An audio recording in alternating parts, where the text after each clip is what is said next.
Namaste. My name is Janapati Das, and today we are going to start the last chapter of the Krishna book. I'd like to offer my respects to you for tuning in, of those of you who've been following along for all the classes in the last few years. Thank you very much. Please feel free to share, ask people to subscribe to my channel, and share the videos for those who might be interested. We are going to get into the summary pastimes of Krishna. I think the actual name of the summary description of Lord Krishna's pastimes. So this is very exciting. Yay. So I think this will probably be a two-part class because it's a long 19 pages. But we will do that, and we will get on a new class of Bhagavad Gita as it is. So look forward to that. I'd like to offer my respectful obeisances to my spiritual master, Jagat Guru Siddhaswarapananda Paramahamsa Srila Prabhupada, and ask for his unconditional love and mercy upon me as I continue to teach this class. Without him, I would not be here teaching these classes, and I am completely made up of his mercy. And I offer my respectful obeisances unto my spiritual grandfather, A.C. Bhaktivedanta Swami Prabhupada, who so nicely wrote this Christian book and did commentary. So we will follow in the footsteps of the Acharya, because that is what Acharya means, the one who follows in the footsteps of great teachers. So we will chant Krishna's names together.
Haribo, Om Namo Bhagavate Vasudevaya. I was born in the darkness of ignorance, and my spiritual master opened my eyes with the torch of knowledge. I offer my respectful obeisances unto him.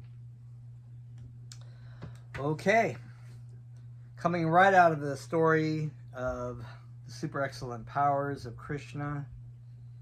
Just so many wonderful stories about Arjuna and Krishna traveling through the universe, across the Brahmajyoti into see Mahavishnu, and many other great stories. And now we've come, the Krishna book is so wonderful. It's wonderful. Krishna pastimes are wonderful and beautiful and constitute real life, so that you can read about the stories of Krishna because they're history. They're actually real events that continuously go on throughout the universe eternally. Universes, I should say.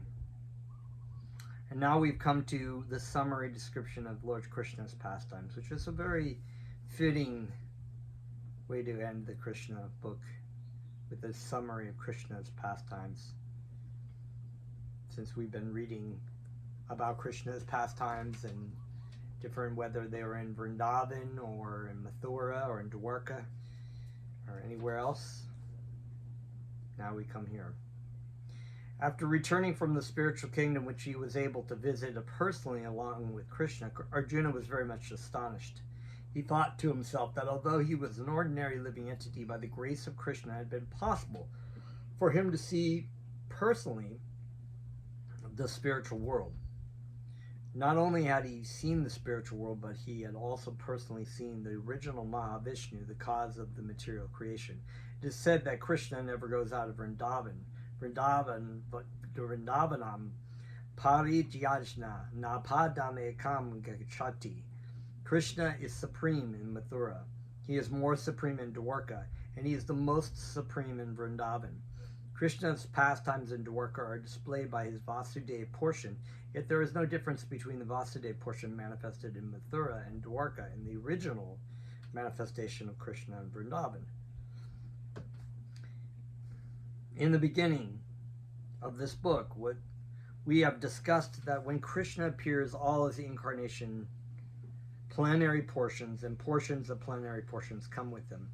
Thus, some of his different pastimes are manifested not by the original Krishna himself, but by his different portions and plenary portions of incarnation. Arjuna was therefore puzzled about how Krishna went to see the Karanavashaya Vishnu in the spiritual world. This is fully discussed in the commentaries of Srila Vishwanatha Chakravarti Thakur. It is understood from the speech of Mahavishnu that he was very anxious to see Krishna. It may be said, however, that since Mahavishnu took away the Brahmana's sons, he must have gone to Dwarka to do so. Therefore, why did he not see Krishna there? A possible answer is that Krishna cannot be seen even by the Mahavishnu, who is lying in the causal ocean of the spiritual world, unless Krishna gives his permission. Thus, Mahavishnu took away the Brahmana's sons, one after another, just after their birth, so that Krishna would come personally to retrieve them, and then Mahavishnu would be able to see him there. If that is so, the next question is this: why would Mahavishnu come to Dwarka personally if he were not able to see Krishna? Why did he not send some of his associates to take away the sons of the Brahmana? A possible answer is that it is very difficult to put any of the citizens of Dwarka into trouble in the presence of Krishna. Therefore, it was not possible for any of Mahavishnu's associates to take away the Brahmana's sons, and thus he personally came to take them. Another question may also be raised. The Lord is known as Brahmanya Deva, the worshipable deity of the Brahmanas, so why was he inclined to put a Brahmana into such a terrible condition of lamentation over one son after another until the ninth son was taken away? The answer is that Lord Mahavishnu was so anxious to see Krishna that he did not hesitate even to give trouble to a Brahmana. Although giving trouble to a Brahmana is a forbidden act, Lord Vishnu was prepared to do anything in order to see Krishna. He was so anxious to see him. After losing each of his sons, the Brahmana would come to the gate of the palace and accuse the king of not being able to give the Brahmanas protection and of thus being unfit to sit on the royal throne. It was Mahavishnu's plan that the Brahmana would accuse the Kshatriyas and Krishna would be obliged to come see him to take back the Brahmana's sons. Still, another question may be raised. If Mahavishnu cannot see Krishna, then how was Krishna obliged to come before him, after all, to take back the sons of the Brahmana? The answer is that Lord Krishna went to see Lord Vishnu not exactly to take away the sons of the Brahmana, but only for Arjuna's sake. His friendship with Arjuna was so intimate that when Krishna was prepared himself to die by entering the fire, Krishna wanted to give him complete protection. Arjuna, however, would not desist from entering the fire unless the sons of the Brahmana were brought back. Therefore, Krishna promised him, I will bring back the Brahmana's sons. Do not try to commit suicide. If Lord Krishna were going to see Lord Vishnu only to reclaim the sons of the Brahmana, then he would have not waited until the ninth son was taken. But when the ninth son was taken away by Lord Mahavishnu, and Arjuna was therefore ready to enter the fire, because of his promise was going to prove false, that serious situation made Lord Krishna decide to go with Arjuna to see Mahavishnu. So Krishna can do anything really in this situation, but he has a certain plan for things, Krishna gives the devotee all protection. This is stated in the Bhagavad Gita, which was a conversation between Arjuna and Krishna. Abandon all varieties of religion and just surrender unto me. I shall give you all protection. So Krishna always gives the protection of one of his devotees and of those who take shelter of him. So the situation was, Arjuna, of course, being a Kshatriya and takes a word of oath very seriously, had planned that, and said, if I can't do this, then I will, go into the fire. And Krishna is like, oh, okay, no. He could have probably stopped it right there and then, but he had, he solves the problems of every situation, like in the situation with Lord Brahma giving Hiranyakashipu so much Lord Brahma gave him all these benedictions. Lord Krishna had to be able to protect his devotee of Prahlad from the demon Hiranyakashipu, but at the same time be able to outsmart and nullify all the benedictions that Lord Brahma had given Hiranyakashipu, or just tricked him in a way of wording. So because Krishna is the most greatest trickster, so even a great demon like Hiranyakashipu cannot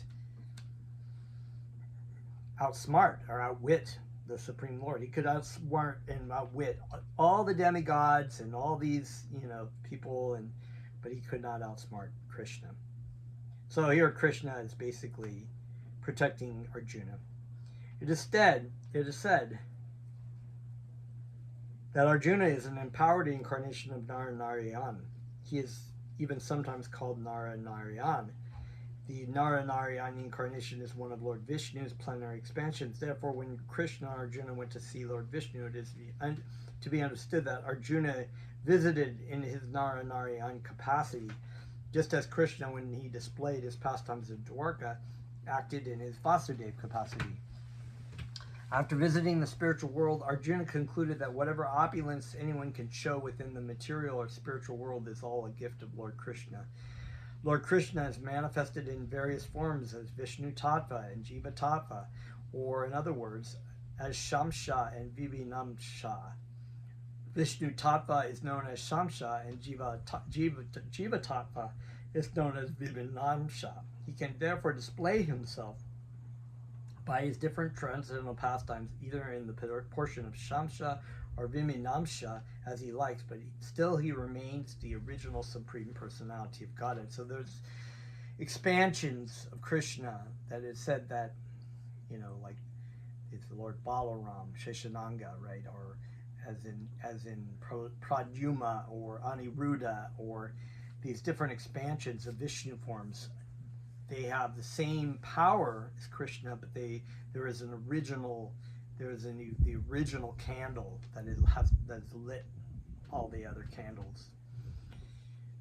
So they're all lit, but there's an original candle, and that's the Supreme Personality of Godhead, from which everything is the source.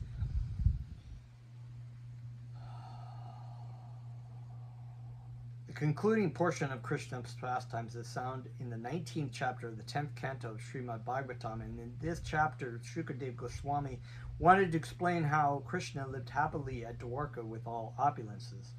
Krishna's opulence of strength has already been displayed in his different pastimes, and now it will be shown how his residence at Dwarka displayed his opulences of wealth and beauty. In this material world, which is only a perverted reflection of the spiritual world, the opulences of wealth and beauty are considered to be the highest of all opulences. Therefore, while Krishna stayed on this planet as the Supreme Personality of Godhead, his opulences of wealth and beauty had no comparison within the three worlds. Krishna enjoyed 16,000 beautiful wives, and it is most significant that he lived at Dwarka as the only husband of these hundreds and thousands of beautiful women. It is specifically stated in this connection that he was the only husband of 16,000 wives. It is, of course, not unheard of in history of the world that a powerful king would keep many hundreds of queens, but although such a king might be the only husband of so many wives, he could not enjoy all of them at one time. Krishna, however, enjoyed all of his 16,000 wives simultaneously. So we read about this when we had all the Krishna palaces, right, for all the queens, and there were one Krishna for every, Narada Muni had gone into different palaces and seen Krishna do different things. But when Krishna would wake up in the morning and do his meditation upon himself, he would do that, and then when he left the palaces, all the Krishnas would merge into one Krishna, and we'd go to the halls and meet with the Yadu dynasty. So it was Krishna's expansions, but it was all Krishna. Although it may be said that yogis also can expand their bodies into many forms, the yogi's expansions and Krishna's expansions are not one and the same. Krishna is therefore sometimes called the Yogeshvara, the master of all yogis. In the Vedic literature, we find that the yogi Shabari Muni expanded himself into 8, but that expansion was like a television expansion. The television image is manifested in millions of expansions, but those expansions cannot act differently. They are simply reflections of the original and can only act exactly as the original does. So sometimes we see a televised newscaster or something like that. There is the original newscaster, and that image is being spread to many different TVs, but it's not like they're doing different things. They're all doing exactly what the original person is doing, and that's only of 8 that they can do at the most. So there are yogis who have been able to be in one place, more than one place at one time, but they are doing exactly the same thing as the original yogi. So this is not like Krishna. Krishna can be doing anything and everything different in all of his expansions, as we've seen in many of these stories that we've read so far. Krishna's expansion is not material like the expansion of the television or the yogi. When Narada visited the different palaces of Krishna, he saw that Krishna in his different expansions was variously engaged in each and every palace of the queens. It is also said that Krishna lived at Dwarka as the husband of the goddess of fortune. Queen Rukmini is the goddess of fortune, and all other queens are her expansions. So Krishna, the chief of the Vrishni dynasty, enjoyed with the goddess of fortune in full opulence. The queens of Krishna are described as permanently useful and beautiful. Although Krishna had grandchildren and great-grandchildren, neither Krishna nor his queens looked older than 16 or 20 years of age. The young queens were so beautiful that when they moved, they appeared like lightning moving in the sky. They were always dressed with exalted ornaments and garments, and were always engaged in sportive activities like dancing, singing, and playing ball on the roofs of the palaces. The dancing and tennis playing of the girls in the material world appear to be perverted reflections of the original pastimes of the original personality of Godhead Krishna and his wives. The roads and streets of the city of Dwarka were always crowded with elephants, horses, chariots, and infantry soldiers. When elephants are engaged in service, they are given liquor to drink, And it is said that the elephants in Dwarka were given so much liquor that they would sprinkle a great quantity of it on the road and still would walk on the streets intoxicated. The infantry soldiers passed on the streets were profusely decorated with golden ornaments, and horses and golden chariots plied along the streets. In all directions of Dwarka city, wherever one would turn his eyes, he would find green parks and gardens, and each of them was filled with trees and plants laden with fruits and flowers. Because there were so many nice trees of fruits and flowers, all the sweetly chirping birds and the buzzing bumblebees joined together to make up sweet vibrations. The city of Dwarka thus fully displayed all opulences. The heroes in the dynasty of Yadu used to think themselves the most fortunate residents of the city, and actually they enjoyed all transcendental facilities. All the 16,000 palaces of Krishna's queens were situated in this beautiful city of Dwarka, and Lord Krishna, the supreme eternal enjoyer of all these facilities, expanded himself into 16,000 forms and simultaneously engaged in different family affairs in those 16,000 palaces. So yeah, we remember that. Krishna, Radhamuni was going into the palaces, and Krishna would be sitting on the bed, one thing, and or he might be doing something else, playing some sport, or he might be meeting with some other people, doing different things at different times. He might be being fanned by the queens and their maidservants. All the lakes were full of beautiful swans, ducks, and cranes crying occasionally. Sorry, I jumped ahead there. In each and every one of the palaces there were nicely decorated gardens and lakes. The crystal clear water of the lakes contained many blooming lotus flowers of different colors, like blue, yellow, white, and red. And the saffron powder from the lotus flowers was blown all around by the breeze. All the lakes were full of beautiful swans, ducks, and cranes, crying occasionally with melodious sounds. Lord Sri Krishna sometimes entered those lakes and sometimes the rivers with his wives and enjoyed swimming pastimes with them in full jubilation. Sometimes the wives of Lord Krishna, who were all goddesses of fortune, would embrace the Lord in the midst of the water while swimming or taking bath, and the red vermilion of kunkuma decorating the beauty of their breasts would adorn the chest of the Lord with a reddish color. The impersonalist would not dare to believe that in the spiritual world there are such varieties of enjoyment, but in order to demonstrate the factual, ever blissful enjoyment in the spiritual world, Lord Krishna descended on this planet and showed that the spiritual world is not devoid of such pleasurable facilities of life. The only difference is that in the spiritual world, such facilities are eternal, never-ending occurrences, whereas in the material world, they are simply impermanent, perverted reflections. So, in the Bhagavad Gita, it states about the idea of a banyan tree by the river and the reflection of the banyan tree, of which the roots are going upward and the leaves are going downward, right? So it's a perverted reflection of the actual things that go on in the spiritual world. Things that go on in the spiritual world and things that go on in the material world are just but a perverted reflection. So where we have love,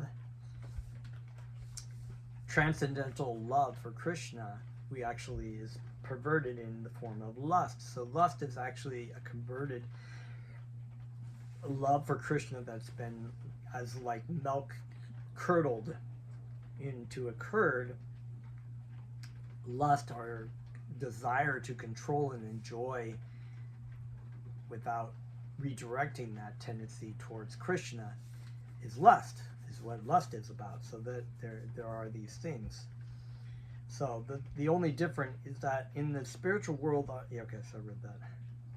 When Lord Krishna was engaged in such enjoyment, the Gandharvas and professional musicians would glorify him with melodious musical concerts, accompanied by mridangas, drums, kettle drums, stringed instruments, and brass bugles, and the whole atmosphere would change into a greatly festive celebration. In a festive mood, The wives of the Lord would sometimes sprinkle water on the Lord's body with a syringe-like instrument, and the Lord would similarly wet the bodies of the queens.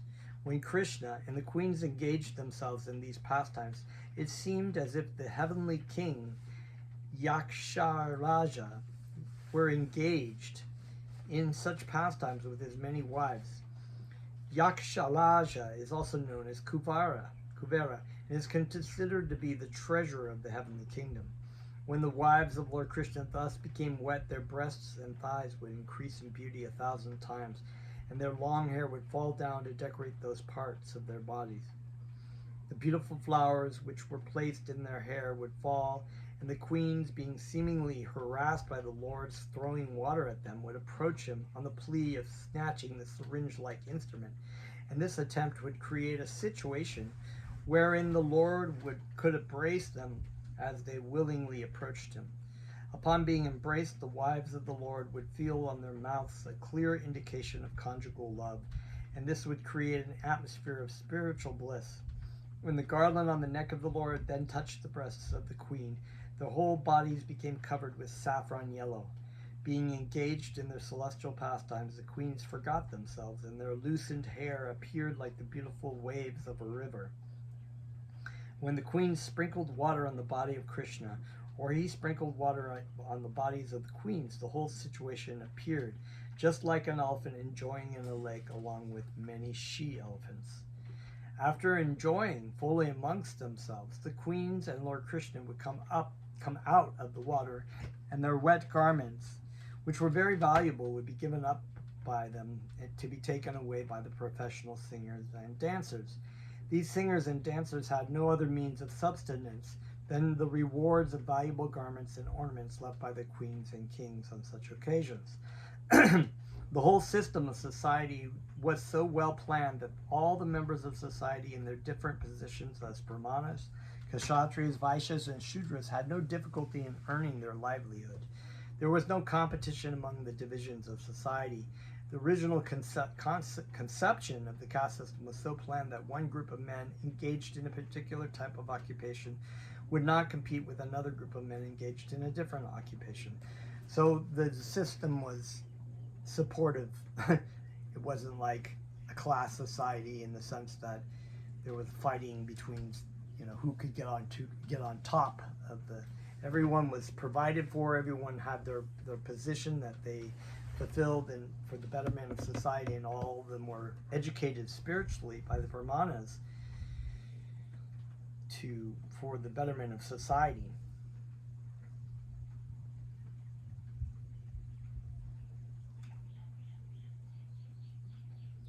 In this way, Lord Krishna used to enjoy the company of the 16,000 wives, devotees of the Lord who want to love the Supreme Personality of God in the mellow of conjugal love, are elevated to the position of becoming wives of Krishna, and Krishna also keeps them always attached to him by his kind behavior. Krishna's behavior with his wives, his movements, his talking with them, his smiling, his embracing, and similar other activities, just like a loving husband, kept them always very much attached to him. That is the highest perfection of life. If someone remains always attached to Krishna, it is to be understood that he is liberated and his life is successful. Very straightforward philosophy. I'll read that again. That is the highest perfection of life. If someone remains always attached to Krishna, it is to be understood that he is liberated and his life is successful. With any devotee who loves Krishna with his heart and soul, Krishna reciprocates in such a way that the devotee cannot remain unattached to him. The reciprocal dealings of Krishna and his devotees are so attractive that a devotee cannot think of any subject matter other than Krishna. For all the queens, Krishna only was their worshipable object. They were always absorbed in thought of Krishna, the lotus-eyed, beautifully blackish personality of Godhead. Sometimes in thought of Krishna they remained silent, and in great ecstasy of bhava and anubhava. They sometimes spoke as if in delirium. Sometimes even in the presence of Lord Krishna they vividly described the pastimes they had enjoyed in the lake or in the river with him. Some of the such talk may be described here. One of the queens said to the bird Kurari, "My dear Kurari, now it is very late at night. Everyone is sleeping. The whole world is now calm and peaceful. At this time, the Supreme Personality of Godhead is sleeping, although his knowledge is undisturbed by any circumstance. Then why are you not sleeping? Why are you lamenting like this throughout the whole night? My dear friend, is it that you are also attracted by the lotus eyes of the Supreme Personality of Godhead, and by his sweet, smiling, and attractive words, exactly as I am? Do those dealings of the Supreme Personality of Godhead pinch your heart as they do mine? Hello, Chakravati. Why have you closed your eyes? Are you searching after your husband, who might have gone to foreign countries? Why are you lamenting so pitiably? Alas, it appears that you are very much aggrieved. Or is it a fact that you also are willing to become an eternal servitor of the Supreme Personality of Godhead? I think that you are anxious to put a garland on the lotus feet of the Lord and then place it on your hair. Oh, my dear ocean, why are you roaring all day and night? Don't you like to sleep? I think that you have been attacked by insomnia. Or, if I am not wrong, my dear Shamasundar has tactfully taken away your gravity and power of forbearance, which are your natural qualifications. Is it a fact that for this reason you are suffering from insomnia like me? Yes, I admit there is no remedy for this disease. My dear moon god, I think that you have been attacked by a severe type of tuberculosis. For this reason you are becoming thinner and thinner day by day. Oh my lord, you are now so weak that your thin rays cannot dissipate the darkness of night. Or is it a fact that just as I have, you also have been stunned by the mysteriously sweet words by my Lord Shamasundar? Is it a fact that it is because of the severe anxiety that you are so grave? O breeze from the Himalayas, what have I done to you that you are so intent on teasing me by awakening my lust to meet Krishna? Do you not know that I have already been injured by the crooked policy of the Personality of Godhead? My dear Himalayan breeze, please know that I have already been stricken. There is no need to injure me more and more. My dear beautiful cloud, the color of your beautiful body exactly resembles my dearmost Shamasundar's bodily hue. I think, therefore, that you are very much dear to my lord, the chief of the dynasty of the Yadus, and because you are so very dear to him, you are exactly as I am, absorbed in meditation. I can appreciate that your heart is full of anxiety for Shamasundar. You appear to be excessively eager to see him, and I see that for this reason only there are drops of tears gliding down from your eyes, just as there are from mine. My dear black cloud, we must admit frankly that to establish an intimate relationship with Shamasundar means to purchase unnecessary anxieties while we are otherwise comfortable at home. Generally, the cuckoo sounds its cooling vibration at the end of night or early in the morning. When the queens heard the cooing of the cuckoo at the end of the night, they said, "Dear cuckoo, your voice is very sweet. As soon as you vibrate your sweet voice, we immediately remember Shamasundar, because your voice exactly resembles his. We must frankly admit that your voice is imbued with nectar, and it is so invigorating that it is competent to bring back life to those who are almost dead in separation from their dearest friend. So we are very much obliged to you. Please let us know how we can welcome you or how we can do something for you." So beautiful. The queens continue talking like that, and they address the mountain as follows: "Dear mountain, you are very generous.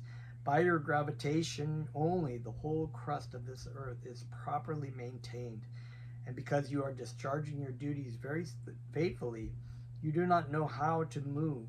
Because you are so grave, you do not move hither and thither, nor do you say anything. Rather, you always appear to be in a thoughtful mood. It may be that you are always thinking of a very grave and important subject matter, but we can guess very clearly what you are thinking of. We are sure you are thinking of placing your lotus feet Shama Sundar on your raised peaks as we want to place his lotus feet on our raised breasts.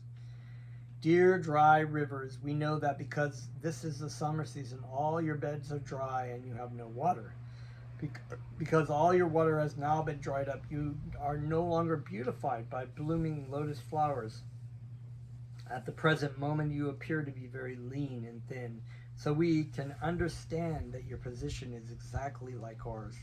We have lost everything due to being separated from Shama Sundar, and we no longer hear his pleasing words. Our hearts no longer work properly, and therefore we also have become very lean and thin. We think, therefore, that you are just like us. You have turned lean and thin because you are not getting any water from your husband, the ocean, through the clouds. The example given herewith by the queens is very appropriate. The riverbeds become dry when the ocean no longer supplies water through the clouds. The ocean is supposed to be the husband of the river and therefore is supposed to support her. Unless a woman is supported by the husband with the necessity of life, she also becomes as dry as a dry river. One queen addressed a swan as follows: My dear swan, please come here, you are welcome. Please sit down and take some milk. My dear swan, can you tell me if you have any message from Shama Sundar? I take you to be a messenger from him. If you have any such news, please tell me. Our Shama Sundar is always very independent. He never comes under the control of anyone. We have all failed to control him, and therefore we ask you, is he keeping himself well? I may inform you that Shama Sundar is very fickle. His friendship is always temporary.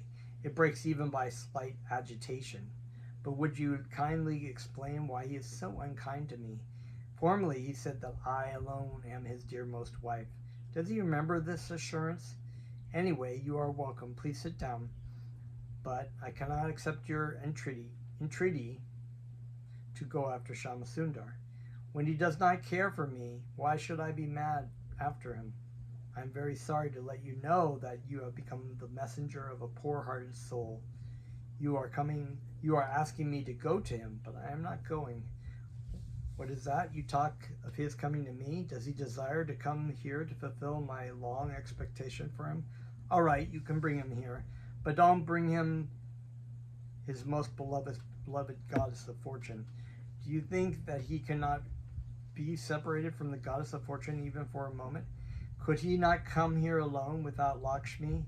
His behavior is very displeasing. Does it mean that without Lakshmi, Shama Sundar cannot be happy? Can't he be happy with any other wife? Does it mean that the goddess of fortune has the ocean of love for him, and none of us can compare to her? All the wives of Lord Krishna were completely absorbed in thought of him. Krishna is known as the Yogeshvara and the master of all yogis, and all the wives of Krishna at Dwarka used to keep this Yogeshvara within their hearts. Instead of trying to be the master of all yogic mystic powers, it is better if one simply keeps the supreme Yogeshvara Krishna within his heart. Thus one's life can become perfect, and one can very easily be transferred to the kingdom of God. It is to be understood that all the queens of Krishna who lived with him at Dwarka were in their previous lives very greatly exalted devotees who wanted to establish a relationship with Krishna in conjugal love. Thus they were given the chance to become his wives and enjoy a constant loving relationship with him. Ultimately, they were all transferred to the Vaikuntha planets. The supreme absolute truth, personality of Godhead, is never impersonal. All the Vedic literatures glorify the transcendental performance of his various personal activities and pastimes. It is stated in the Vedas that in the Ramayana, only the activities of the Lord are described. Everywhere in the Vedic literature, his glories are sung. As soon as soft-hearted people, such as women, hear those transcendental pastimes of Lord Krishna, they immediately become attracted to him. Soft-hearted women and girls are therefore very easily drawn to Krishna conscious movement. One who is thus drawn to the Krishna consciousness movement and tries to keep himself in constant touch with such consciousness certainly gets the supreme salvation going back to Krishna at Goloka Vrindavan. Simply by developing Krishna consciousness, one can be transferred to the spiritual world. One can simply imagine how blissful and blessed were the queens of Lord Krishna, who talked with him personally and who saw Lord Krishna eye to eye. No one can properly describe the fortune of the wives of Lord Krishna. They took care of him personally by rendering various transcendental services like bathing him, feeding him, pleasing him, and serving him. Thus, no one's austerity can compare to the service of the queens at Dwarka. Shukadev Goswami informed Maharaj Parikshit that for self-realization, the austerities and penances performed by the queens at Dwarka have no comparison. The objective of self-realization is one, Krishna. Therefore, although the dealings of the queens with Krishna appear just like an ordinary dealings with a husband and wife, the principal point to be observed is the queen's attachment for Krishna. The entire process of austerity and penance is meant to detach one from the material world and enhance one's attachment to Krishna, the Supreme Personality of Godhead. Krishna is the shelter of all persons advancing in self-realization. As the ideal householder, he lived with his wives and performed the Vedic rituals just to show less intelligent persons that the Supreme Lord is never impersonal. Krishna lived with wife and children in all opulence, exactly like an ordinary conditioned soul, just to exemplify to those souls who are actually conditioned that one may enter into a circle of family life as long as Krishna is the center. For example, the members of the Yadu dynasty lived in the family of Krishna, and Krishna was the center of all their activities. So, once again, Krishna is setting an example for householders, people in general, to follow. So, we are not, as Arjuna in the Bhagavad Gita had wanted to go off and reject the kingdom and householder life and just go off and live in the forest and meditate and be a yogi. Krishna was saying, no, this is not what you should be doing. You are a warrior, you are a householder, you are an administrator. These are the things you can do for me and not for the purpose of your own enjoyment and pleasure. And so this is stated that one can have a family as long as one is, Krishna is the center of, that's why we have an altar. You have an altar in your house and you come together as a family and you know, this is Krishna's altar and this is Krishna's food and this is Krishna's bowl and this is Krishna's house and this is Krishna's money that we're using in Krishna's service. And it might not necessarily be always directly Krishna. It might be, you know, well, we got to give our children classes and some stuff so they can be well-rounded people so they can serve, but they can serve in an intelligent way with lots of talents for Krishna. So this is completely opposite of what everybody is doing, the exactly same thing that devotees in a householder life may be doing, but Krishna does not become the center for most households. Their enjoyment is actually the center of households. Even if sometimes they claim to be a religious family, they're still enjoying as if their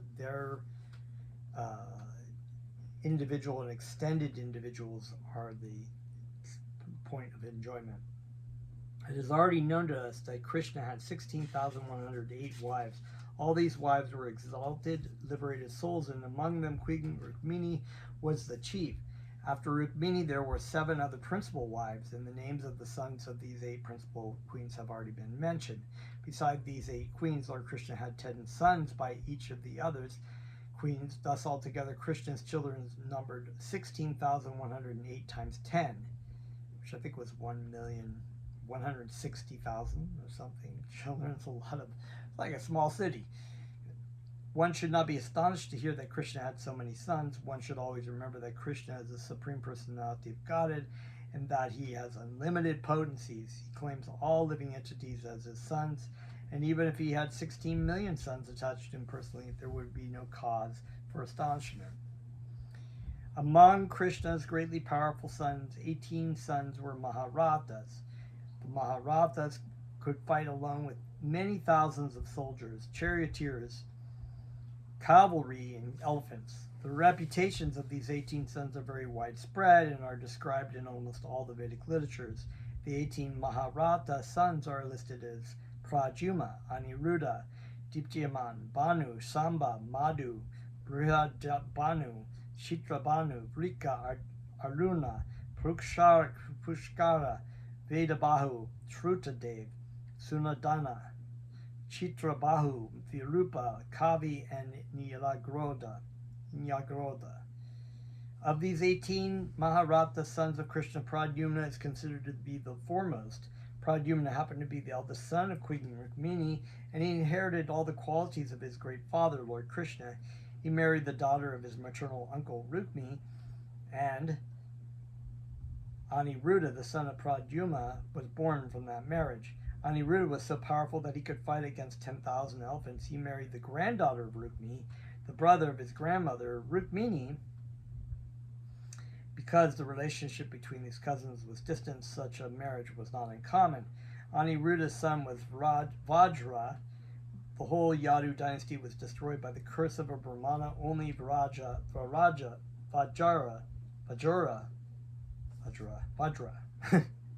survived. Vajra had one son whose name was Pratibahu. The son of Pratibahu was named Subahu. The son of Subahu was named Shantana Shena. The son of Shantanshena was Satashena. It is stated by Shukadev Goswami that all the members of the Yadu dynasty had many children. Just as Krishna had many sons, grandsons, and great-grandsons, so each one of the kings named herewith also had similar family extensions.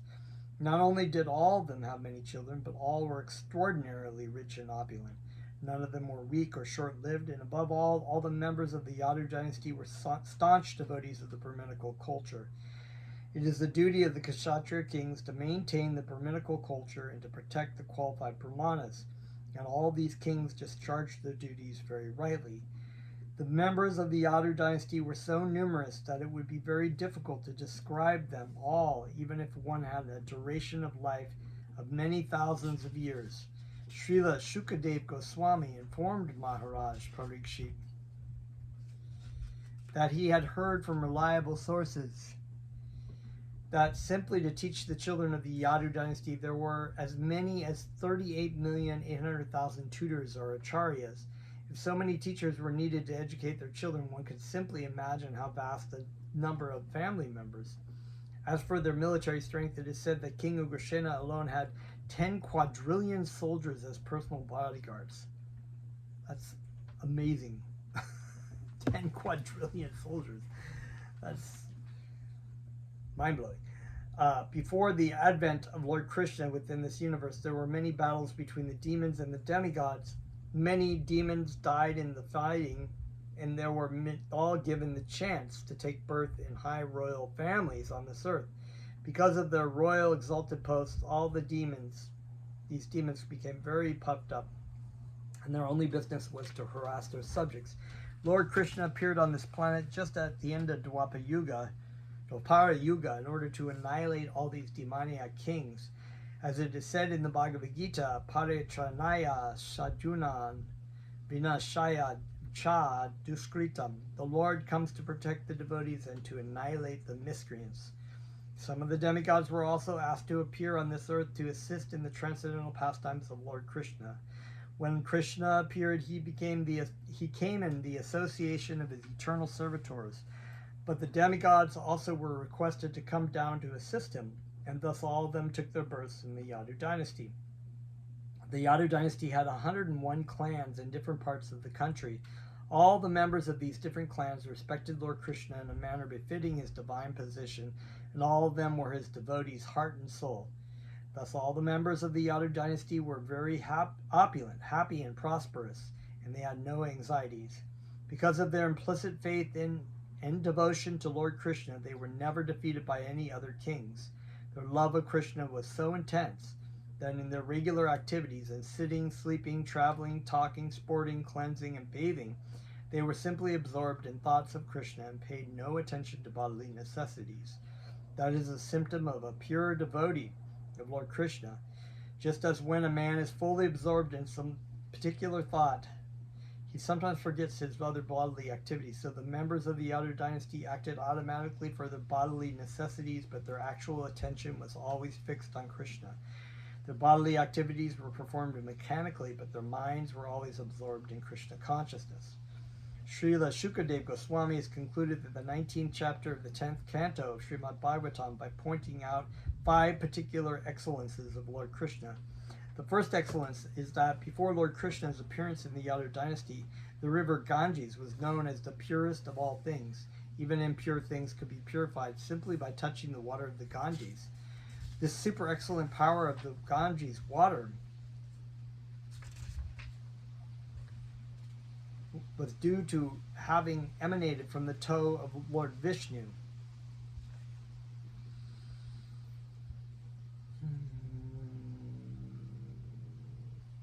But when Lord Krishna, the Supreme Vishnu, appeared in the family of the Yadu dynasty, he traveled personally throughout the kingdom of the Yadus, and by his intimate association with the Yadu dynasty, the whole family not only became very famous, but also became more effective in purifying others than the water of the Ganges. The next excellence of Lord Krishna's appearance was that although apparently he gave protection to the devotees and annihilated the demons, both the devotees and the demons achieved the same result. Lord Krishna is a bestower of 5 kinds of liberation, of which Sayuja Mukti, or the liberation of becoming one with the Supreme, was given to the demons like Kamsa, whereas the gopis were given the chance to associate with him personally. The gopis kept their individuality to enjoy the company of Lord Krishna, but Kamsa was accepted into his impersonal Brahmajyoti. In other words, both the demons and the gopis were spiritually liberated, but because the demons were enemies and the gopis were friends, the demons were killed and the gopis were protected. The third excellence of Lord Krishna's appearance was that the goddess of fortune, who is worshipped by the demigods like Lord Brahma, Indra, and Chandra, remained always engaged in the service of the Lord, even though the Lord gave more preference to the gopis. Lakshmiji, the goddess of fortune, tried her best to be on an equal level with the gopis, but she was not successful. Nevertheless, she remained faithful to Krishna, although generally she does not remain at one place, even if worshipped by demigods like Lord Brahma. The fourth excellence of Lord Krishna's appearance concerns the glories of his name. It is stated in the Vedic literature that by chanting the different names of Lord Vishnu 1,000 times, one may be bestowed with the same benefits as by thrice chanting the holy name of the Lord Rama.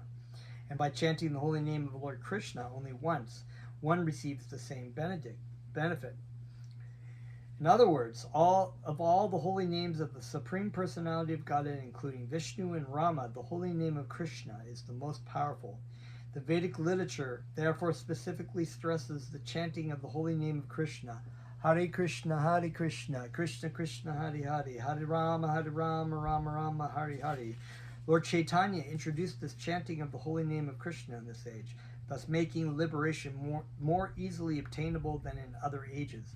So every age had a particular sacrifice, and because of the ability to meditate and to focus, and the original yuga was strongly in the mode of goodness, and that living entities lived extremely hundreds of thousands of years, if not millions of years. So they were able to do really difficult, long sacrifices for tens of thousands of years. This is not really done. We only live to be about 90 at the most, or 80 maybe, 75, who knows. And so we're given a very easy process because we're in the age of Kali, quarrel and confusion, and just complete confusion. It's like we are so stupid in this age, and we cannot handle anything difficult. So chanting the names of Krishna is fun and simple and very powerful. In other words, Lord Krishna is more excellent in his other incarnations, although all of them are equally the Supreme Personality of Godhead. The fifth excellence of Lord Krishna's appearance is that he established the most excellent of all religious principles by his one statement in the Bhagavad Gita, that simply by surrendering unto him, one can discharge all the principles of religious rites. In the Vedic literature, there are 20 different kinds of religious principles mentioned, and each of them is described in different shastras. But Lord Krishna is so kind to the fallen conditioned souls of this age that he personally appeared and asked everyone to give up all kinds of religious rites and simply surrender unto him. It is said that this age of Kali is 3/4 devoid of religious principles. So this is why there's a story in the Srimad Bhagavatam of King Parikshit coming across the embodiment of Kali, the age of Kali, a black man, cutting the three legs off of the cows, and this is all representing that most of the religious and spiritual aspects of the different previous yugas are now gone, and there's just one left. That's why it says it's 3/4.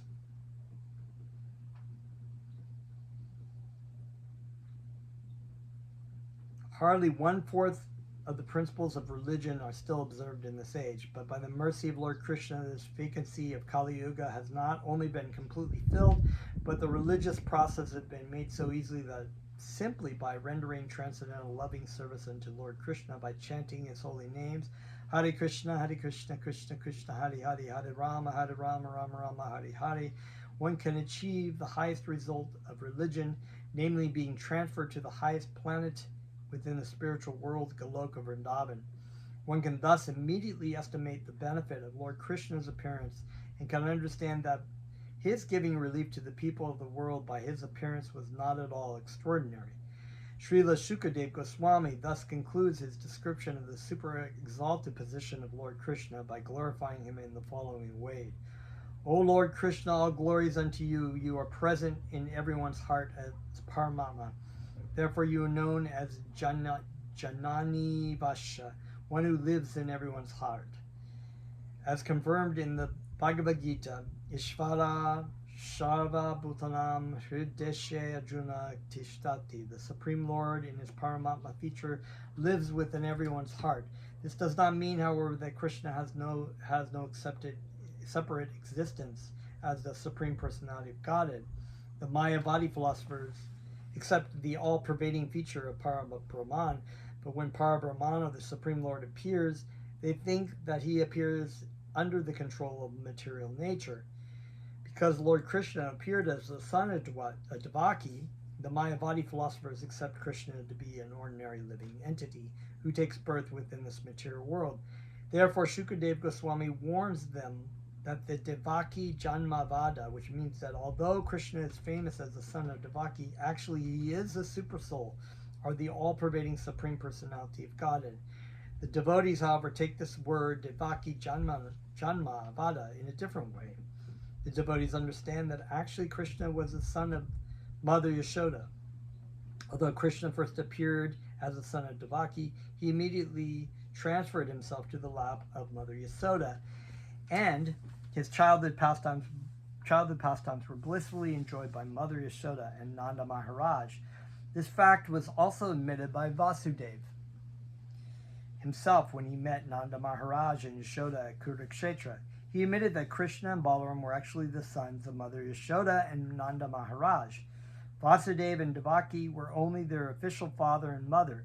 Their actual father and mother were Nanda and Yashoda. Therefore, Shukadev Goswami addressed Lord Krishna as Devaki Janmavada. Shukadev Goswami then glorifies the Lord as one who is honored by the Yadu Vara Parishat, the assembly house of the Yadu dynasty, and as the killer of different kinds of demons. Krishna, the Supreme Personality of Godhead, could have killed all the demons by employing his different material energies, but he wanted to kill them personally in order to give them salvation. Interesting, right? So he's merciful to these devotees who were acting as his enemy. There was no need of Krishna's coming to this material world to kill the demons. Simply by his willing, many hundreds and thousands of demons could have been killed without his personal endeavor. But actually he descended for his pure devotees, to play as a child with Mother Yashoda and Nanda Maharaj, and to give pleasure to the inhabitants of Dwarka. By killing the demons and by giving protection to the devotees, Lord Krishna established the real religious principle, which is simply love of God. By following the factual religious principles of love of God, even the living entities known as Shtilakachara were also delivered of all material contamination, were transferred to the spiritual kingdom. Shtila means the trees and plants which cannot move, and Chara means the moving animals, specifically the cows. When Krishna was present, he delivered all the trees, monkeys, and other plants and animals who happened to see him and serve him both in Vrindavan and in Dwarka. Lord Krishna is especially glorified for his giving pleasure to the gopis and the queens of Dwarka. Shukadev Goswami glorifies Lord Krishna for his enchanting smile, by which he enchanted not only the gopis of Vrindavan, but also the queens of Dwarka. The exact word used in this connection is Vardhanayan Kamadevam. In Vrindavan, as the boyfriend of many gopis, in Dwarka as the husband of many queens, Krishna increased their lusty desires to enjoy with them. For God realization or self-realization, one generally has to undergo severe austerities and penances for many, many thousands of years, and then it may be possible to realize God. But the gopis and the queens of Dwarka, simply by enhancing their lusty desires to enjoy Krishna as their boyfriend or husband, receive the highest type of salvation. This behavior of Lord Krishna with the gopis and queens is unique in the history of self-realization. Usually people understand that for self-realization one has to go to the forest or to the mountains or undergo severe austerities and penances. But the gopis and the queens, simply by being attached to Krishna in conjugal love and enjoying his company in a so-called sensuous life of luxury and opulence, achieve the highest salvation, which is impossible to be achieved even by great sages and saintly persons. Similarly, the demons such as Kamsa, Dantaraka, Shishapala, etc. got the highest benefit of being transferred to the spiritual world. In the beginning of Srimad Bhagavatam, Srila Vyasadeva offered his respectful obeisances to the Supreme Truth, Vasudeva Krishna. After that, he taught his son Shukadev Goswami to preach Srimad Bhagavatam.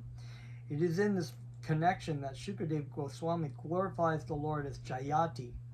Following in the footsteps of Srila Vyasadeva, Shukadev Goswami, and all the acharyas in disciplic succession, the whole population of the world should glorify Lord Krishna, and for their best interests they should take to this Krishna consciousness movement.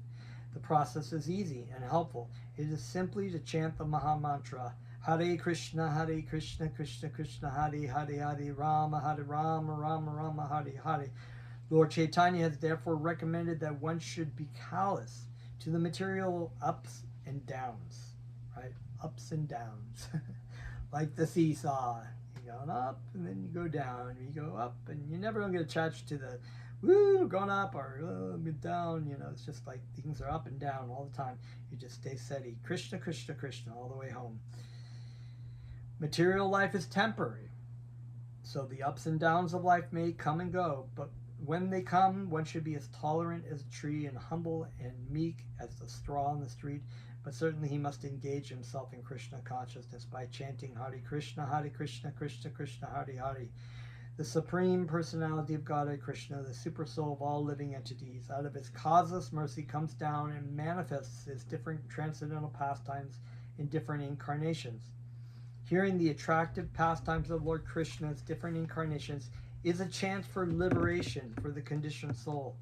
And the most fascinating and pleasing activities of Lord Krishna himself are still more attractive because Lord Krishna personally is all attractive. Lovely. Yeah, because Krishna's names means all attractive. So therefore the pastimes of Krishna are all attractive. And you can read them over and over again and just constantly be attracted by them. Following in the footsteps of Srila Shukadev Goswami, we have tried to present this book, Krishna, for being read and heard by the conditioned souls of the sage. By hearing the pastimes of Lord Krishna, one is sure and certain to get salvation and be transferred back home, back to Godhead. It is recommended by Shukadev Goswami that as we hear the transcendental pastimes and activities of the Lord, we gradually cut the knots of material contamination. Therefore, regardless of what one is, if one wants the association of Lord Krishna and the transcendental kingdom of God for eternity and blissful existence, one must hear about the pastimes of Lord Krishna and chant the Maha Mantra. Hare Krishna, Krishna Krishna, Hare Hare, Hare Rama, Rama Rama, Hare Hare. The transcendental pastimes of the Supreme Personality of Godhead Krishna are so powerful that simply by hearing, reading, and memorizing this book, Krishna, one is surely to be transferred to the spiritual world, which is ordinarily very difficult to achieve. The description of the pastimes of Lord Krishna is so attractive that automatically it gives us an impetus to study repeatedly. And the more we study the pastimes of the Lord, the more we become attached to them. This is true. It's like my spiritual master has said that, you come in after being in the material world of this sort of like desert and starving and thirsty, and you come into this huge banquet hall of food, of the Vedic wisdom, and you just have to just kind of just take a little bit at a time, and just it just becomes more, and you're just this is amazing. And the more you eat it, the more you want to study, and the more you realize how deep and how vast the Vedic this is, because Krishna is infinite, Krishna is eternal, and you can be listening to or reading a book or hearing a piece of music that's materialistic. It may be attractive initially, but then you get bored with it.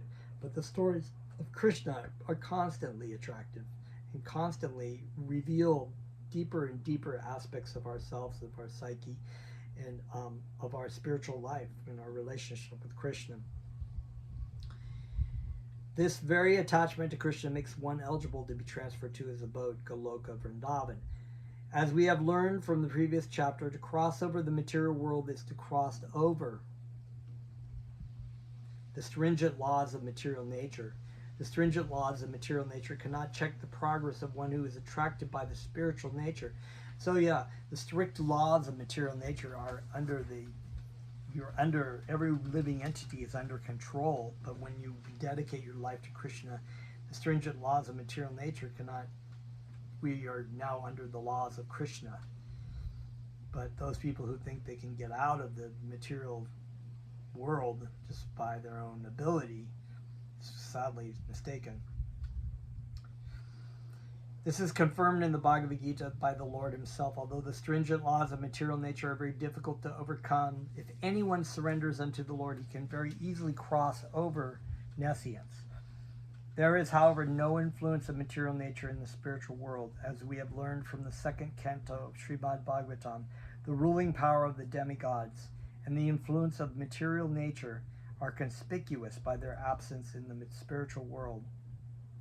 Srila Shukadev Goswami has therefore advised Maharaj Parikshit in the beginning of the second canto that every conditioned soul should engage himself in hearing and chanting the transcendental pastimes of the Lord. Srila Shukadev Goswami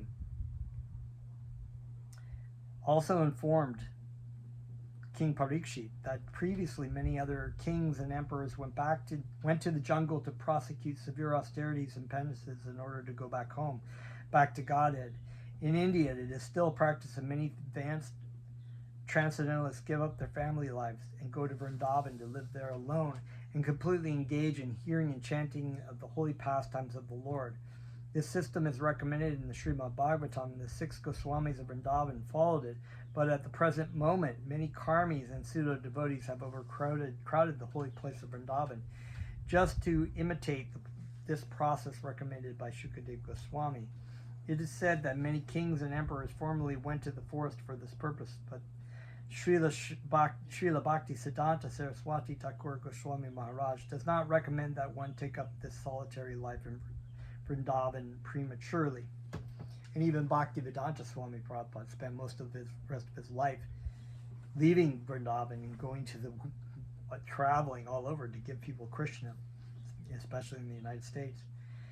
One who goes prematurely to Vrindavan to live in pursuance of the instructions of Shukadev Goswami again falls victim of Maya, even while residing in Vrindavan. To check such unauthorized residence in Vrindavan, Srila Bhakti Siddhanta Saraswati Thakur has sung a nice song in this connection, the purport of which is as follows. My dear mind, why are you so proud of being a Vaishnava? Your solitary worship and chanting of the holy name of the Lord are based on a desire for cheap popularity. And therefore, your chanting of the holy name is only a pretension.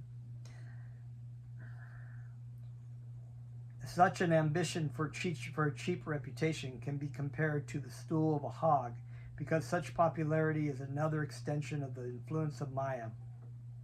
One may go to Vrindavan for cheap popularity, and instead of being absorbed in Krishna consciousness, one may always think of money and women, which are simply temporary sources of happiness. It is better that one engage whatever money and women he may have in his possession in the service of the Lord, because sense enjoyment is not for the conditioned soul. The master of the senses is Rishikesh, Lord Krishna. Therefore, the senses should always be engaged in his service. As for material reputation, there were many demons like Ravana who wanted to go against the laws of material nature, but they all failed. One should therefore not take to the demoniac activity of claiming to be a Vaishnava just for false prestige, without performing the service to the Lord. But when one engages oneself in the devotional service of the Lord, automatically the Vaishnava reputation comes to him. So we don't strive to try to have some kind of reputation or like label of Vaishnava, like I'm Vaishnava because, I wear my beads in a certain way and, whatever.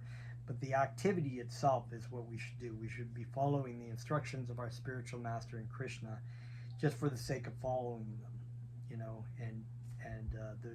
that is how we will be a Vaishnava, because Krishna will give us the vision to be able to see properly.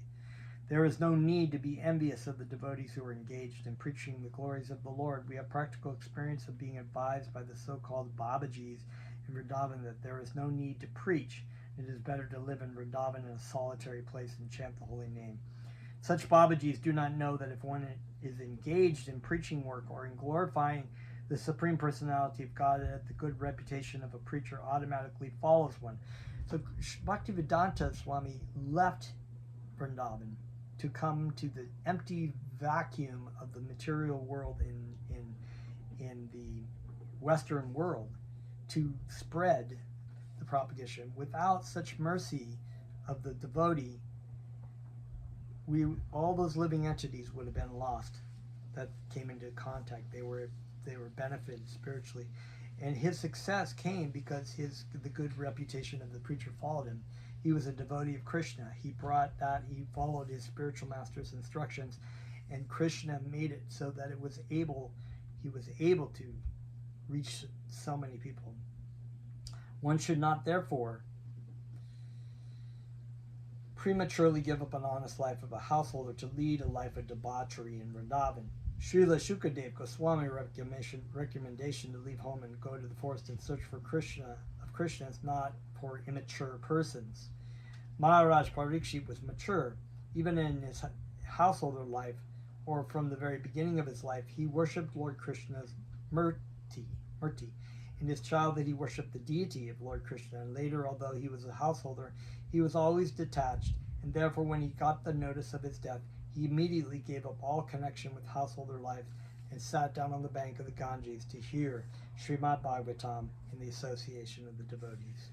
Thus ends the Bhaktivedanta purport of the 3rd volume, 21st chapter of Krishna, summary description of Lord Krishna's pastimes. Hari Bol. Yay! We are finished. That is the end of the Krishna book. Thank you so much. We'll just end because this class went over a little bit longer because I read the whole chapter. So next class I will begin the summary study of the Bhagavad Gita as it is. We'll read through the chapters, we'll read the purports, and we'll discuss.